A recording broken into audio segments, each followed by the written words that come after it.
Hello everyone, study with পূর্ণির চ্যানেলে তোমাদেরকে welcome. আজকে আমি ক্লাস 8-এর হিন্দি বইয়ের পার্ট নং 13 মেরা নয়া বচপন এই কবিতাটির কোশ্চেন আনসার তোমাদের সঙ্গে আলোচনা করব। আর যদি আমার ভিডিওটা তোমার ভালো লেগে থাকে তাহলে অবশ্যই চ্যানেলটাকে লাইক অ্যান্ড সাবস্ক্রাইব করে নেবে পরবর্তী ভিডিও পাওয়ার জন্য।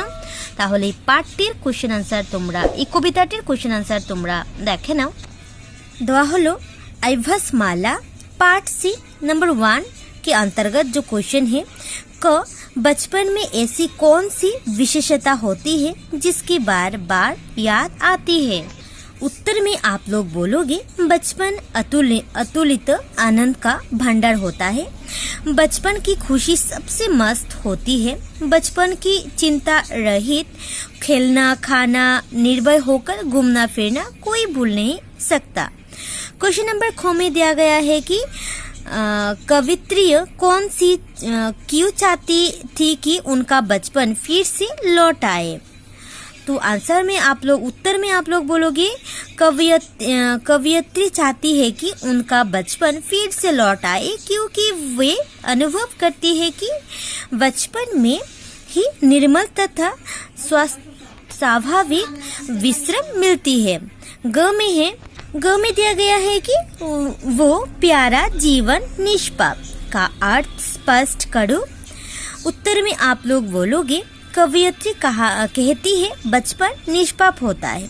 बचपन में सभी व्यक्ति चिंता मुक्त जीवन जीते हैं। खेलने उछलने कूदने खाने पीने और अतुलित आनंद मिलता है। घ में दिया गया है मेरा नया बचपन कविता का प्रतिपद को स्पष्ट करो।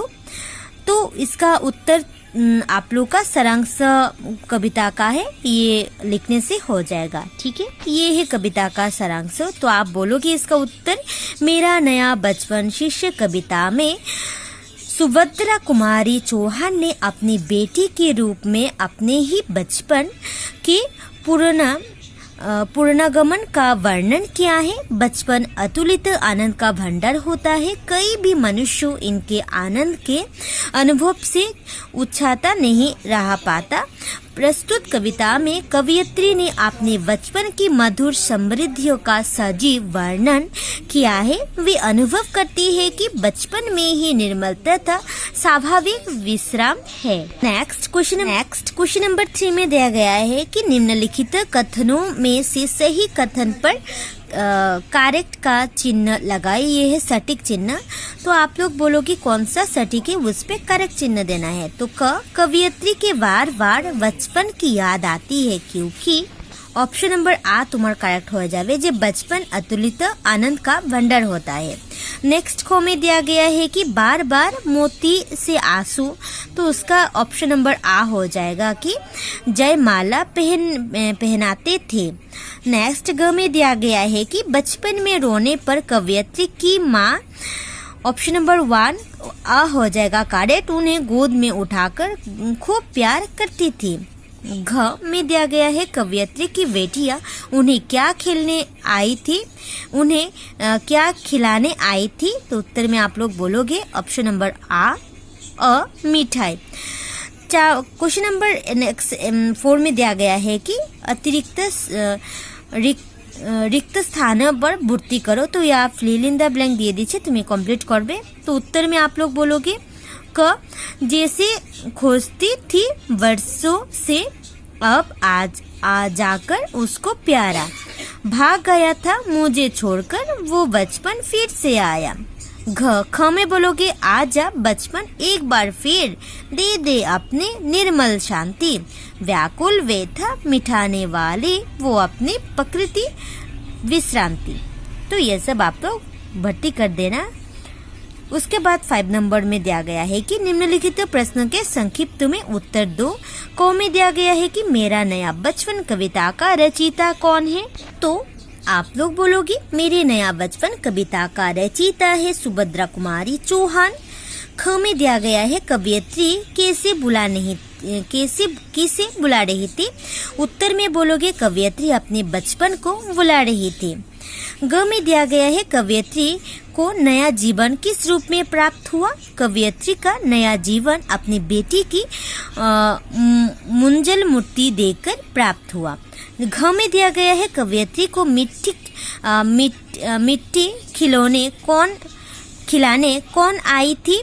उत्तर में बोलोगे कवयित्री की मिट्टी खिलाने को उनकी बेटी आई थी। नेक्स्ट क्वेश्चन में दिया गया है कि अपनी बेटिया की किस बात से कवयित्री बहुत खुश हुई। उत्तर में दिया गया है कि अपनी बेटिया के हाथ से मिट्टी देखकर वो जब कवयित्री ने पूछा कि ये क्या लाई, उसने बोला वो मिट्टी लाई है कवयित्री को खिलाने के लिए। अपनी बेटी की इसी बात से कवयित्री बहुत खुश हुई। चौमेक दिया गया है कि कवयित्री ने के पास बचपन क्या बनकर आया। उत्तर में बोलोगे कवयित्री का बचपन उनकी बेटी बनकर आया। 6 में दिया गया है कि किसकी मंजिल पूर्ति देखकर कवयित्री में नवजीवन जाग उठा। उत्तर में आप लोग बोलोगे अपनी बेटी की मंजिल मूर्ति देखकर कवयित्री में नवजीवन जाग उठा। जो में दिया गया है कि क्या तुम्हें भी बचपन प्रिय है। उत्तर हाँ, मुझे भी बचपन प्रिय है क्योंकि बचपन अतुलित आनंद का भंडार होता है। नेक्स्ट पाठ के आसपास नंबर 1 क्वेश्चन में दिया गया है कि बचपन का अतुलित आनंद क्या है, विस्तार से बताओ। उत्तर में बोलोगे बचपन का अतुलित आनंद है चिंता रहित खेलना और खाना, निर्भय होकर घूमना फिरना। बचपन में रोने भी आनंद देती है। बचपन में अगर कोई रोता है तो माँ आकर दुलार प्यार करती है। नेक्स्ट में दिया गया है कि कविता को पढ़ते हुए तुम्हें अपना बचपन की क्या क्या बातें याद आती है, विस्तार से सुनाओ। उत्तर में आप लोग बोलोगे कविता को पढ़ते हुए मुझे अपने बचपन की ये बात याद आती है। नंबर 1 चिंता रहित खेलना और खाना। नंबर 2 में बोलोगे निर्भय होकर घूमना फिरना। 3 में बोलोगे माँ का दुलार प्यार। 4 में बोलोगे मिट्टी से खेलना और मिट्टी खाना। नेक्स्ट में दिया गया है कि भाषा अध्ययन के अंतर्गत नंबर 1 पर्यायवाची शब्दों का जानकारी। तो यहाँ पे पर्यायवाची 2 शब्दों देके आपको बोल रहा है कि आकाश का अर्थ है गगन आसमान, पृथ्वी का अर्थ है समार्थक शब्द, पर्यायवाची शब्द होगा धरती धरा। और इसके अंतर्गत आप लोग बोलोगे 2 शब्द लिखोगे। मधुर का 2 शब्द क्या होगा। तो उत्तर में बोलोगे मधुर हो जाएगा प्यारा मीठा, खुशी हो जाएगा हर्ष प्रसन्नता, निर्मल हो जाएगा पवित्र शुद्ध, माँ हो जाएगा जननी माता, मंजुल हो जाएगा मनोहर और सुंदर, सरलता हो जाएगा भोलापन सुगमता। नेक्स्ट में दिया गया है नंबर 10 आओ पाठ में आए कुछ शब्दों का अर्थ जाने। तो এখানে কিছু শব্দ দিয়ে দিয়েছে তোমাদেরকে। तो देखना फर्स्ट ऑफ ऑल दिए गए निर्भय हो जाएगा वीर भय रहित और निडर। बचपन हो जाएगा लटकपन वल्ल व्यवस्था। मधुर हो जाएगा मीठा प्यारा। तो आप लोगों को दिया गया है मस्त से आपको बोलना है। तो आप लोग बोलोगे मस्त से बोलोगे बेफिकर, स्वच्छंद बोलोगे मन मोजी। उसके बाद अतुलित हो जाएगा बेहिसाब, मचल हो जाएगा खेल, मोती हो जाएगा मुक्ता, आंसू हो जाएगा अश्रु, निर्मल हो जाएगा साफ, व्याकुल हो जाएगा उत्सुक, व्यथा हो जाएगा पीड़ा, विश्रांत हो जाएगा विश्राम या आराम, निष्पाप हो जाएगा जिसने पाप ना किया हो, संताप हो जाएगा दुख, कुटिया हो जाएगा कुटीर, हृदय हो जाएगा दिल, मंजुल हो जाएगा मनोहर या सुंदर, प्रफुल्लित हो जाएगा आनंदित, नवजीवन हो जाएगा नया जीवन। तो ये सब आप लोग अर्थ सीख लेना और बुक पे लिख लेना, ठीक है।